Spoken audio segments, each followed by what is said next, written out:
Bunny next ప్రాజెక్టులపై భారీ అంచనాలు ఉన్నాయి. ఇప్పటికే తమిళ డైరెక్టర్ అట్లీతో సినిమా చేస్తున్నట్లు అనౌన్స్ చేశారు బన్నీ. సన్ పిక్చర్స్ సంస్థ అంతర్జాతీయ ప్రమాణాలతో భారీ బడ్జెట్తో నిర్మిస్తోంది. AA22 వర్కింగ్ టైటిల్తో తెరకెక్కుతున్న ఈ చిత్రంలో దీపికా పదుకొనే హీరోయిన్గా నటిస్తున్నట్లు ప్రకటించారు. కాగా ఇప్పుడు ఈ సినిమాకు సంబంధించిన ఒక ఆసక్తికర వార్త సోషల్ మీడియాలో ఫుల్గా చక్కర్లు కొడుతోంది. ఈ చిత్రంలో అల్లు అర్జున్ 2 విభిన్నమైన పాత్రల్లో కనిపించనున్నారని ముందు ప్రచారం జరిగింది. ఆ తర్వాత అది 3 క్యారెక్టర్లు అన్నారు. అయితే తాజాగా అందుతున్న సమాచారం మేరకు బన్నీ 3 తరాలకు చెందిన 4 వ్యక్తుల పాత్రల్లో కనిపించనున్నాడని బాలీవుడ్ మీడియాలో వార్తలు వస్తున్నాయి. తాత, తండ్రి, 2 కుమారులుగా అర్జున్ స్క్రీన్ పై సందడి చేయనున్నాడని ప్రచారం జరుగుతోంది.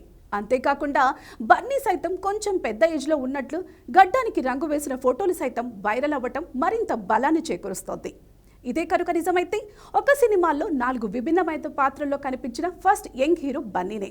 మరోవైపు హాలీవుడ్ కి చెందిన ఒక ప్రముఖ VFX సంస్థ ఈ సినిమా కోసం పనిచేస్తుండగా ఈ చిత్రం పునర్జన్మల కాన్సెప్ట్ తో పాటు సైన్స్ ఫిక్షన్ తో లింక్ అయి రాబోతుందని టాక్ నడుస్తోంది.